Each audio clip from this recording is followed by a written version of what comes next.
Hai orang-orang yang lalai dan sombong, berpikirlah sejenak tentang ini. Kalender Hijriyah umat Islam tidak sampai 1500 Hijriyah. Sekarang sudah 1444 Hijriyah 2023 Masehi. Berapa tahun lagi kah?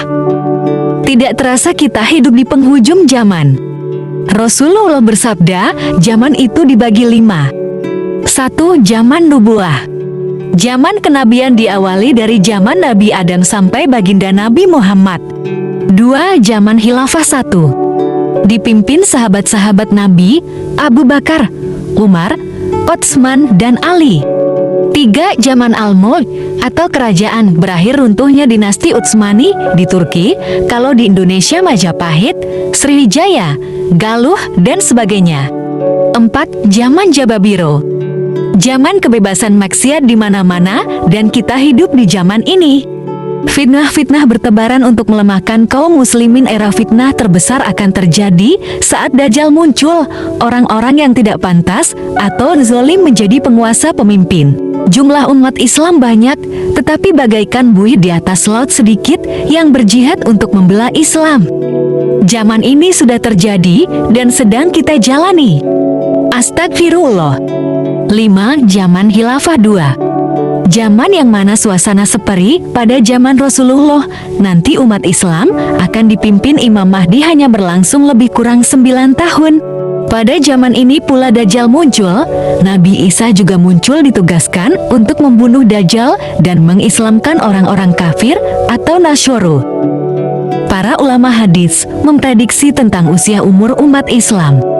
1. Ibnu Hajar Asqalani, seorang ulama pakar hadits. Kitab beliau yang populer di Indonesia adalah Fathul Bari. Beliau berkata, umur umat Islam sampai tahun 1476 Hijriyah. 2. Imam Asy'iti, beliau mengatakan umur umat Islam sampai tahun 1477 Hijriyah. 3. Ibnu Hajar Hambali, kata beliau umur umat Islam lebih dari 1400 Hijriyah, namun tidak sampai 1500 Hijriyah. Hari kiamat tidak ada yang tahu, termasuk Rasulullah. Namun mengenai umur umat Islam, Rasulullah sudah memberi bocoran tidak sampai 1500 Hijriyah. Kelak di akhir zaman Allah akan wafatkan serentak umat Islam di muka bumi, dan yang tersisa hanyalah orang kafir yang akan menyaksikan hancurnya bumi, gunung, laut, langit, dan seluruh alam. Baca Al-Qoriyah, Al-Qiyamah, Al-Waqiah. Di antara tanda kiamat, kata Rasulullah, akan muncul duhon atau kabut hitam yang menyelimuti bumi selama 40 hari 40 malam. Lalu sahabat bertanya, ya Rasulullah, kapan itu terjadi? Kata baginda Rasulullah, itu terjadi apabila 1. Kalau penyanyi wanita atau pemandu lagu bermunculan di mana-mana. 2. Kata Rasulullah, kalau alat musik dicintai oleh umatku dan minuman keras di mana-mana. Teman-teman, tanda-tanda di atas sudah muncul semua sekarang. Mumpung masih ada waktu, mari segera benahi diri, perbaiki kualitas ibadah, dan perbanyak amal sholih untuk bekal di akhirat nanti. Wallahu alam. Kajian ilmiah seluruh pakar iptek di timur dan barat sudah 100% membenarkan peringatan Rasulullah 14 abad yang lalu.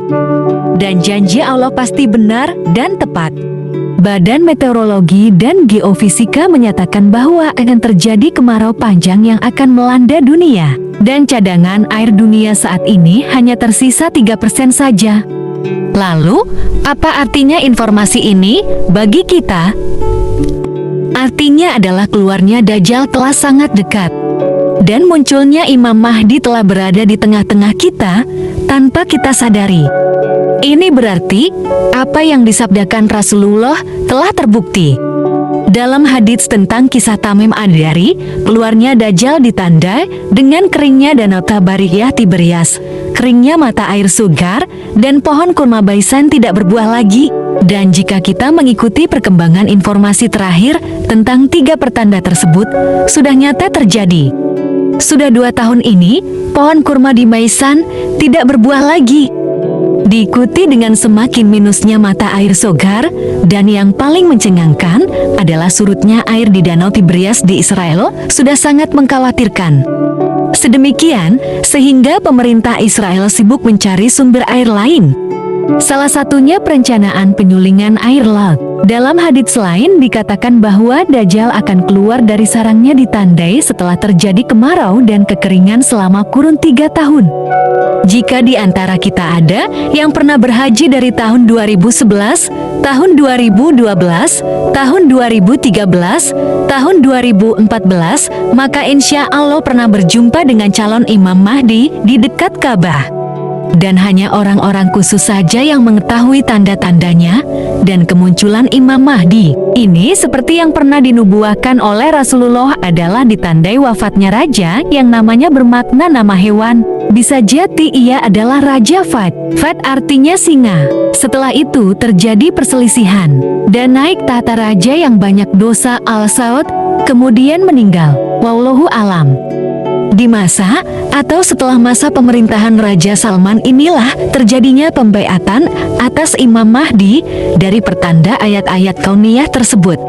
Kesimpulannya adalah akhir dari fananya dunia ini sudah demikian dekat. Marilah kita berbuat baik semaksimal mungkin dan ajaklah setiap berjumpa dimanapun untuk semakin bersungguh-sungguh memperbanyak amal soleh. Wallahu alam.